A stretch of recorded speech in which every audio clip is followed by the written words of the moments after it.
Hello and अस्सलाम वालेकुम। उम्मीद करता हूँ आप सब खैरियत से होंगे। आज जिस टॉपिक को हम डिस्कस करने जा रहे हैं वो है हाई सी और open sea in international law. Cover करेंगे आज के पॉइंट्स में हम इंट्रोडक्शन, डेफिनेशन, फिर एक्सप्लेनेशन में हम देखेंगे प्रिंसिपल्स ऑफ हाई सीज़ क्या होते हैं, फ्रीडम ऑफ हाई सीज़ क्या है, duties of the states in high seas, और एंड पे कंक्लूजन विड्रॉ करेंगे। सबसे पहले इंट्रोडक्शन देख लेते हैं। इंट्रोडक्शन में यह है कि हाई सीज़ का कंसेप्ट जो है वो कैसे डेवलप हुआ।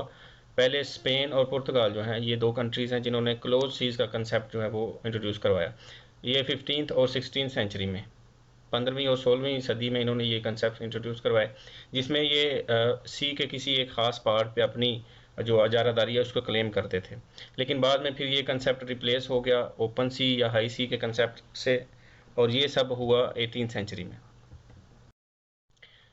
डेफिनेशन इसको डिफाइन करते हैं हाई सीज़ को, UNCLOS, UN क्लॉज भी बोलते हैं इसको, United Nation convention on laws of the sea. इसका आर्टिकल 1 है, 1958 का कन्वेंशन है, ये इसको डिफाइन करता है। The term high seas means all parts of the sea that are not included in the territorial sea और in the internal waters of the state. High seas से मुराद वो वाला पानी का हिस्सा या समंदर का वो वाला हिस्सा जो किसी भी स्टेट के इंटरनल वाटर्स या उसके टेरिटोरियल सी के अंदर नहीं आता, यानी कि उसकी जुरिस्डिक्शन, उसकी जो उसके लॉज जहाँ पे अप्लाई होते हैं उस हद के बाहर से ये स्टार्ट होते हैं। High seas are international marine waters, इसको हम डिफरेंट तरीके से भी डिफाइन कर सकते हैं। वो यूँ है कि high seas are international marine waters outside the jurisdiction of any country, किसी भी मुल्क की जुरिस्डिक्शन के बाहर। Under the United Nations convention of the law of the sea, the high seas begin 200 nautical miles from the coast line. अच्छा, किसी भी मुल्क की कोस्ट लाइन या फिर उसकी बेस लाइन भी बोलते हैं, यानी कि जहाँ से उसकी समंदरी हदूद या जहाँ से किसी मुल्क की जो लैंड है वो ख़त्म होती है और समंदर स्टार्ट होता है, उस पॉइंट को बेस लाइन भी बोलते हैं और कोस्ट लाइन भी बोलते हैं। वहाँ से 200 नॉटिकल माइल्स समंदर के अंदर वाली साइड पे, 200 के बाद जो एरिया है वो हाई सीज़ वहाँ से स्टार्ट होगा। 200 नॉटिकल माइल्स को अगर मेजर करें तो 1 नॉटिकल माइल जो है वो 1852 मीटर्स के इक्वल है, यानी कि 1.85 किलोमीटर्स। एक्सप्लेनेशन के 3 बेसिक पॉइंट्स में हम डिस्कस करेंगे। सबसे पहले प्रिंसिपल्स को, फिर फ्रीडम ऑफ हाई सीज और duties of states in high seas. और रूल्स ऑफ हाई सीज क्या हैं? First one is open to all states for coastal and land locked states. हर स्टेट के लिए ओपन है, किसी भी स्टेट का शिप जो है वो हाई सीज में से सेल कर सकता है, चाहे वो स्टेट कोस्टल है या लैंड लॉक्ड स्टेट है। कोस्टल स्टेट्स वो होती हैं जिनको साहिल समंदर लगता होता है, जैसे पाकिस्तान का कराची का एरिया या बलूचिस्तान का एरिया। तो जितनी भी स्टेट्स जिनके साथ बॉर्डर्स के साथ या जिनको समंदर लगता है वो कोस्टल स्टेट्स होती हैं। ऐसी स्टेट्स जिनको कोई भी साहिल समंदर नहीं लगता उनको लैंड लॉक्ड स्टेट्स कहते हैं। तो डिस्पाइट इसके कि वो लैंड लॉक्ड हैं या कोस्टल हैं, हर स्टेट को यह हक हासिल है कि उनके शिप्स जो हैं वो हाई सीज़ के थ्रू ट्रैवल कर सकते हैं और नेविगेशन कर सकते हैं। लैंड लॉक्ड स्टेट्स में कज़ाकिस्तान जो है वो रकबे के लिहाज से सबसे बड़ी स्टेट है, लेकिन उसको कोई बॉर्डर नहीं लगता साहिल समंदर का। इसके अलावा इथोपिया है जो कि पॉपुलेशन के हिसाब से सबसे बड़ी लैंड लॉक्ड स्टेट है। दूसरा प्रिंसिपल हाई सीज़ का है peaceful purposes.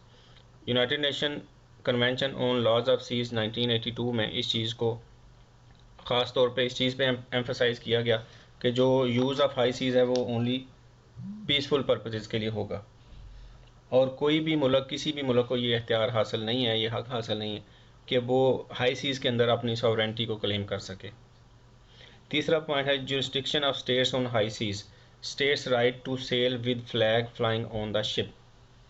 Every state has right to sail ships flying its flag on the ship. अगर कोई भी स्टेट है उसका बहरी जहाज़, उसका शिप हाई सीज़ के अंदर ट्रैवल कर रहा है तो उसको ये हक हासिल है कि वो ट्रैवल करे, लेकिन उसके लिए ज़रूरी है कि उस स्टेट का जो फ्लैग है वो पहचान के लिए उस शिप के ऊपर जो है वो फ्लाई कर रहा हो।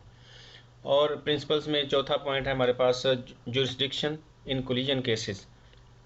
अब समटाइम्स बहरी जहाज़ों के आपस में तसादम हो जाते हैं, एक्सीडेंट्स हो जाते हैं, डिफरेंट तरह के केसेस आ जाते हैं।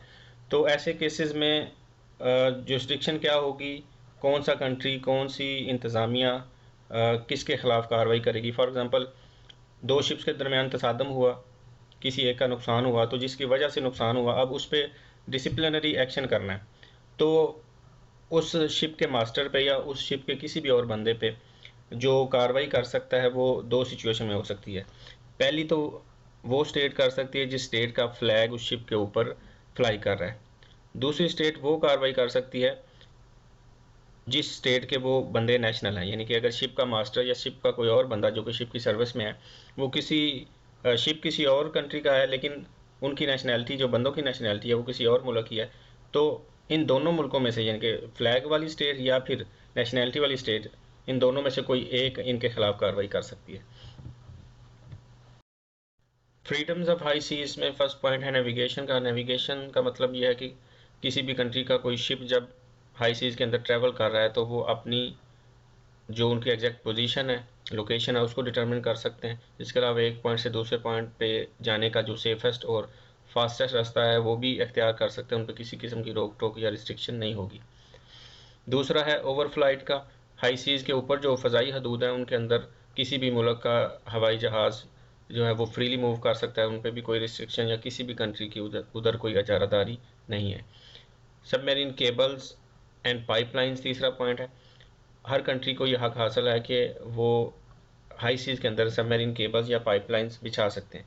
पाइपलाइंस यूजुअली यूज़ होती हैं आपके ऑयल एंड गैस की ट्रांसपोर्टेशन के लिए, और केबल्स जो डिफरेंट टाइप की केबल्स हैं, पावर केबल्स हो सकती हैं या सिग्नल की केबल्स हो सकती हैं। स्पेशली ये जो हाई स्पीड इंटरनेट की केबल्स हैं ये भी थ्रू ओशन ही ट्रांसफ़र करती हैं। चौथा पॉइंट हमारे पास फ़िशिंग का। सिमिलरली जैसे ऊपर था, हर कंट्री, हर स्टेट को इक्वल राइट है कि वो हाई सीज़ के अंदर जाके फ़िशिंग कर सकते हैं। साइंटिफिक रिसर्च, अब ये इंपॉर्टेंट पॉइंट है। हाई सीज़ के अंदर every state can exercise freedom of scientific research. इसमें जो समंदर के अंदर की जियोलॉजी है उसको वो डिटरमिन कर सकते हैं, उस पर रिसर्च कर सकते हैं, या ऑयल एंड गैस की एक्सप्लोरेशन हो सकती है, या मेरीन लाइफ के ऊपर रिसर्च कर सकते हैं। सो डिफरेंट टाइप्स की रिसर्चेज जो हैं वो कोई भी कंट्री हाई सीज़ के अंदर फ्रीली कर सकता है। और लास्ट पॉइंट है इस पे आर्टिफिशियल आइलैंड की कंस्ट्रक्शन की फ्रीडम, यानी कि मसनूई तौर पे जजीरे बना सकते हैं। इसका तरीकाकार ये है कि मट्टी या फिर रेत या पत्थर कोई भी चीज़ ले जाके वो हाई सीज़ के अंदर वो डंप करें, और जब तक उसकी जो सरफेस है वो पानी के ऊपर ना आ जाए तब तक वो उसको डंप करते रहें। तो इस तरह से आर्टिफिशियल आइलैंड क्रिएट करते हैं। दुनिया में सबसे बड़ा जो आर्टिफिशियल आइलैंड है वो नीदरलैंड्स में मौजूद है। जिस तरह से हर कंट्री को, हर स्टेट को फ्रीडम्स हासिल हैं हाई सीज़ के अंदर, उसी तरह से फ्रीडम्स के साथ साथ कुछ ड्यूटीज़ भी अराइज होती हैं। उसमें सबसे पहला है render assistance to any person in distress. अगर किसी स्टेट का कोई शिप नेविगेट कर रहा है थ्रू हाई सीज़, तो अगर उधर कोई शिप या कोई पर्सन जो है वो किसी मुश्किल में है, तो ये ड्यूटी है उस स्टेट के शिप की कि वो उसको असिस्टेंस जो है वो प्रोवाइड करे, उसकी हेल्प करे। कंजर्वेशन ऑफ लिविंग रिसोर्सेज, अब फ्रीडम तो है कि आप हाई सीज़ को फ्रीली यूज़ कर सकते हैं, नेविगेट कर सकते हैं, साइंटिफिक रिसर्च कर सकते हैं, या आर्टिफिशियल आइलैंड्स को आप कंस्ट्रक्ट कर सकते हैं। लेकिन इन सारी एक्टिविटीज़ के साथ साथ इंटरनेशनल लॉज जो हैं वो इस चीज़ को मेक श्योर करते हैं कि हर स्टेट जो है वो कंजर्व करे लिविंग रिसोर्सेज को, डैमेज ना करे इकोसिस्टम को, जो भी मैरीन लाइफ है उसको डैमेज ना करे। Compensation for damage in case during navigation, या कोई भी साइंटिफिक रिसर्च करते हुए किसी भी स्टेट के किसी शिप से या किसी भी तरीके से डैमेज अगर हो जाता है किसी पाइपलाइन को, या किसी भी जो हमारे पास केबल्स हैं उनको डैमेज अगर हो जाता है, तो वो जो डैमेज काजिंग स्टेट है वो उसको कंपनसेट करेगी। Cooperation to suppress illicit activities, गैर कानूनी जो सरगर्मियां हैं उनको ख़त्म करने के लिए कंट्रीज़ या स्टेट आपस में एक दूसरे से तावन करेंगी। इसमें ड्रग ट्रैफिकिंग हो सकती है, या फिर इसके अलावा ह्यूमन ट्रैफिकिंग जो है ये एक बहुत बड़ा मसला है। अभी रिसेंटली भी आप देखें तो लीबिया के जो मसाइल सामने आए हैं, लीबिया के जो शिप्स हैं, तो इस तरह की जितनी भी इलीगल एक्टिविटीज़ हैं उनको ख़त्म करने के लिए तमाम स्टेट्स उन पे ये ड्यूटी आयद होती है कि वो आपस में कोऑपरेट करें। अब प्रिवेंशन ऑफ स्लेवरी, अब चूँकि एक कंट्री से दूसरे कंट्री में जाने के लिए शिप्स जो हैं वो सदियों से, बल्कि जब से इंसानी तारीख स्टार्ट हुई है तब से यूज़ होते आ रहे हैं, तो स्लेव की ट्रेडिंग, स्लेव की स्मगलिंग, या एक जगह से दूसरी जगह स्लेव्स को ट्रांसफ़र करने के लिए जो बहरी रास्ता है उसको बहुत ज़्यादा यूज़ किया गया। तो ये ड्यूटी है हर स्टेट के ऊपर कि वो इस चीज़ को मेक श्योर करे, आपस में कोऑपरेट करें कि जो स्लेव्स हैं वो स्मगल ना हो, उनकी इस चीज़ से प्रिवेंट किया जाए।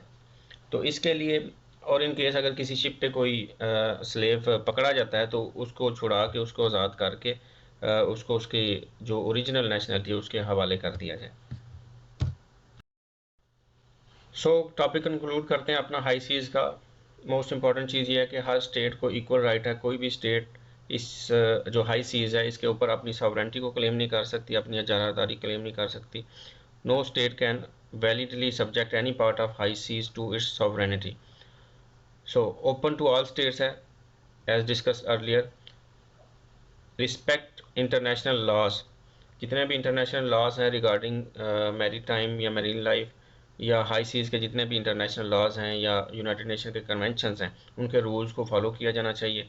और एंड पे प्रिजर्व द सी लाइफ। अब जितनी भी फ्रीडम्स हैं हाई सीज़ के अंदर, चाहे वो नेविगेशन की हो, चाहे फिशिंग की है, या साइंटिफिक रिसर्च हो, केबल्स का बिछाना, पावर केबल्स का बिछाना, या आइलैंड्स की कंस्ट्रक्शन, कोई भी फ्रीडम है उसके साथ एक ड्यूटी अराइज होती है।